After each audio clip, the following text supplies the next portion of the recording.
नमस्कार दोस्तों, GK India में आप सभी का स्वागत है। मेरा नाम है नीतीश और आज के डेली करंट अफेयर्स सीरीज यानी 20 मार्च 2022 में जानेंगे टॉप 20 जी की मतलब करंट अफेयर्स के वीवीआई क्वेश्चन जो आगामी प्रतियोगी परीक्षा के लिए बहुत ही उपयोगी और महत्वपूर्ण है। ठीक है, तो जैसा कि आप थंबनेल पढ़ सकते हैं, भारत का विदेशी मुद्रा भंडार।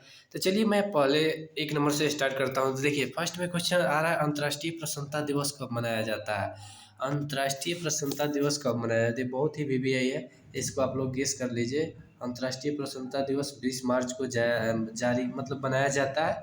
और इसी अंतर्राष्ट्रीय प्रसन्नता दिवस के अवसर पर अंतर्राष्ट्रीय यदि संयुक्त राष्ट्र संघ द्वारा अंतर्राष्ट्रीय विश्व खुशहाली सूचकांक जारी किया गया है, जिसमें भारत का 146 देशों की कुल सूची में 136वां, जो कि बहुत ही बुरा 136वां स्थान, जैसे बहुत ही बुरा स्थान मिला है। ठीक है, तो इसको ध्यान दीजिएगा कि अंतर्राष्ट्रीय प्रसन्नता दिवस उसी दिन अंतर्राष्ट्रीय मतलब विश्व खुशहाली सूचकांक जारी किया गया।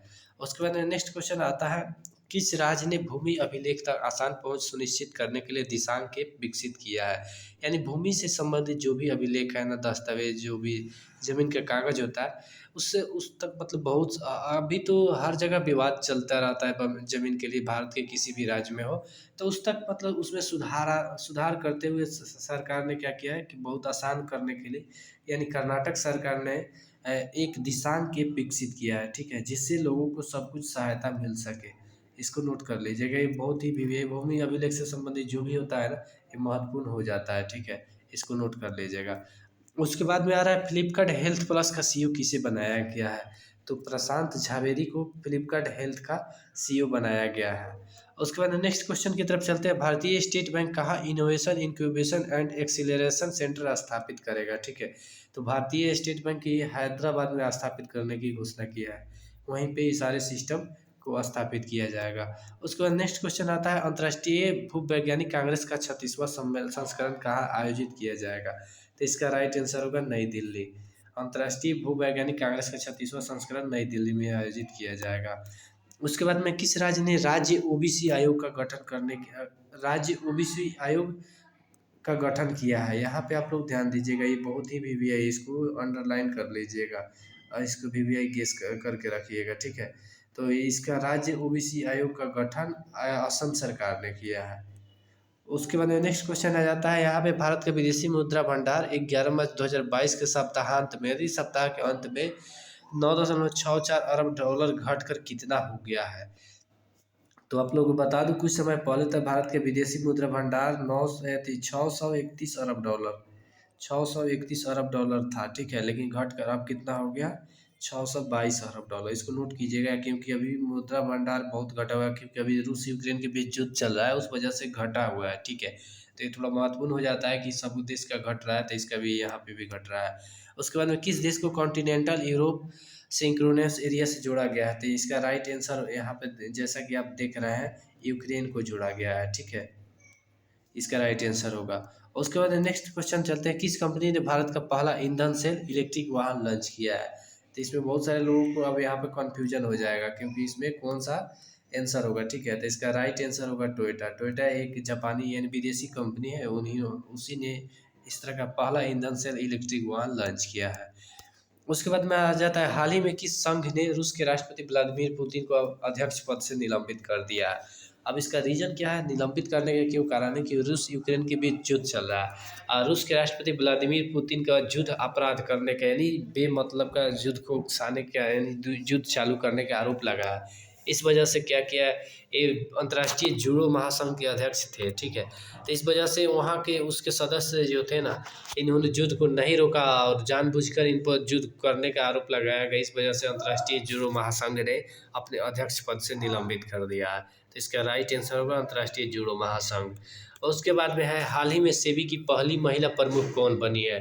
तो इसका राइट आंसर होगा, ठीक है, यहाँ पे राइट आंसर होगा माधवी पुरी, जो सेबी की पहली महिला प्रमुख है। यानी सेबी कह सकते हैं security exchange board of India, यानी शेयर बाजार को नियंत्रित करने वाला जो हेड होता है ना, वही सेबी की पहली और पहली महिला भी है और सेबी की वर्तमान अध्यक्ष भी है। ठीक है, प्रमुख भी है। उसके बाद में किस राज्य सरकार ने भारत के पहले ई वेस्ट इको पार्क की मंजूरी दी है, यानी दिल्ली सरकार ने पर्यावरण को लेते हुए इसको मंजूरी दिया है। ठीक है, उसके बाद में नेक्स्ट क्वेश्चन आया था, इजराइल के प्रधानमंत्री के नाम क्या है जो 2 अप्रैल को भारत आ रहे हैं, यानी 2 अप्रैल 2022 को भारत आ रहे हैं। बहुत सारे लोगों को याद होगा बेंजामिन नेतन्याहू। तो मैं आप लोगों को बता दूं, बेंजामिन नेतन्याहू इससे पहले लगभग 12 साल तक प्रधानमंत्री थे, लेकिन वर्तमान में वो हट चुके हैं। और एयर लैपिड वर्तमान इजराइल में जो सरकार है उसके विदेश मंत्री है, जो अगले 2 साल बाद वो वहाँ के फिर से प्रधानमंत्री बनेंगे, एयर लैपिड। और वर्तमान प्रधानमंत्री नेफ्ताली बेनेट है। ठीक है, और ये नेफ्ताली बेनेट मतलब सत्ता में साझेदारी की है।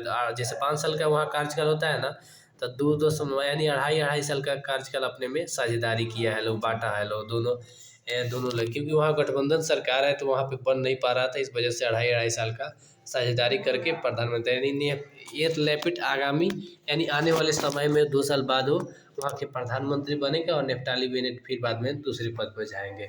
वर्तमान में नेफ्ताली बेनेट वहाँ के प्रधानमंत्री हैं। उसके बाद में आ जाता है मणिपुर विधानसभा चुनाव 2022 में विजय के पश्चात भारतीय जनता पार्टी ने इसे दूसरी बार अपना मुख्यमंत्री बनाया है। यानी 2022 में जो चुनाव हुआ था उसमें मुख्यमंत्री उम्मीदवार को लेकर सस्पेंस था कि वर्तमान मुख्यमंत्री को ही मुख्यमंत्री बनाया जाए या किसी नया चेहरा को मुख्यमंत्री बनाया जाए, लेकिन अंत में डिसीजन एन वीरेंद्र सिंह यानी वर्तमान मुख्यमंत्री को ही फिर से अपना विधायक दल का नेता यानी मुख्यमंत्री भारतीय जनता पार्टी ने बना दिया है। उसके बाद में नेक्स्ट क्वेश्चन आ जाता है, 8वीं बार एशियाई बिलियर्ड्स चैंपियनशिप कौन बन गए हैं, यानी 8वीं बार विजेता बन गई। इसको बहुत वीवीआई कर लीजिएगा, बिलियर्ड्स से संबंधित है ना, एशियाई बिलियर्ड्स चैंपियनशिप, और वो भी 8वीं बार। ठीक है, पंकज अडवाणी इसके राइट आंसर हो गए, इसको बहुत गेस कर लीजिएगा, आज ही न्यूज में आया था। उसके बाद में आ रहा है, एशिया कप 2022 की मेजबानी किस देश को मिली है, ये भी न्यूज आज ही आया हुआ है। ठीक है, तो इसका राइट आंसर होगा श्रीलंका। श्रीलंका को एशिया कप 2022 की मंजूरी मिली है। उसके बाद में आ रहा है, टीसीएस ने अगले 5 साल के लिए किसे फिर से सीईओ एंड एमडी नियुक्त किया है, तो इसका राइट आंसर होगा राजेश गोपीनाथ। पहले से भी यही टीसीएस के सीईओ थे और फिर से इन्हें ही नियुक्त किया गया है। उसके बाद में आ रहा है, किस बीसीसीआई सचिव का एशियन क्रिकेट काउंसिल के अध्यक्ष पद पर कार्यकाल बढ़ाकर 2024 तक कर दिया गया है। तो पहले आप लोगों को पता होना चाहिए कि बीसीसीआई सचिव कौन है। ठीक है, बीसीसीआई सचिव जय शाह है। जय शाह जो अमित शाह, केंद्रीय गृह मंत्री अमित शाह के बेटे हैं इनको, और यहीं बीसीसीआई के सचिव है। और होता है कि एशिया क्रिकेट काउंसिल का जो अध्यक्ष पद है ना, उस पर इनको नियुक्त किया गया था, लेकिन अब कार्यकाल बढ़ाकर 2024 तक इनका कर दिया गया है। यानी ये चयनित होता है, इसका भी कुछ प्रक्रिया होता है।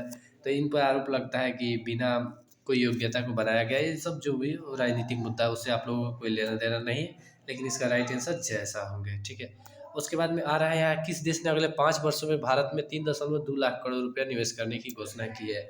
अगर आप लोगों ने आज का न्यूज़ देखा होगा या पढ़ा होगा कहीं भी अखबार में, तो आप लोगों को पता होगा कि जापान के प्रधानमंत्री फुमियो ओसाका अभी भारत के दौरे पर है, यानी भारत आए हुए हैं। आज उनका अंतिम मतलब 2 दिवसीय दौरा था, तो आज लास्ट दिन का दौरा है। ठीक है, तो वहीं फुमियो ओसाका आए हुए हैं, तो उन्हीं के यानी जापान ने ही घोषणा किया है 3.2 लाख करोड़ रुपये निवेश का अगले 5 वर्षों में घोषणा किया। उन्हीं के मतलब अध्यक्षता में जापानी प्रधानमंत्री फुमियो ओसाका और उनके जो वहाँ का बिजनेसमैन थे उन सब के नेतृत्व में ये सब घोषणा हुआ है।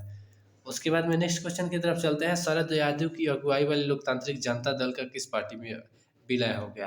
अब शरद यादव क्यों महत्वपूर्ण हो जाते हैं, क्योंकि शरद यादव जनता दल यूनाइटेड के पूर्व संस्थापक है और राष्ट्रीय अध्यक्ष भी रहे हैं। ठीक है, लेकिन बाद में नीतीश कुमार से मतभेद के कारण वो अलग हो गए, और उसके बाद में उन्होंने फिर से अपना नया राजनीतिक दल बनाया, लेकिन उससे कोई चुनाव में कोई विजय सफलता हासिल नहीं हुआ।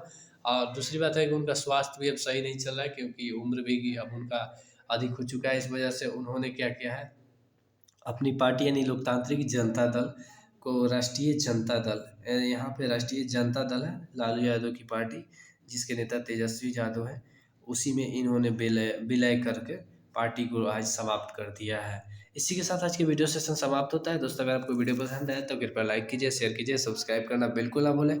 और आप भी अगर कोई भी आपको भी राय सलाह सुझाव हो, अपने अनुसार कोई भी वीडियो बनवाना चाहते हैं तो कृपया कमेंट करके बताइए, उसी आधार पर मैं आप लोगों के लिए वीडियो बना दूंगा।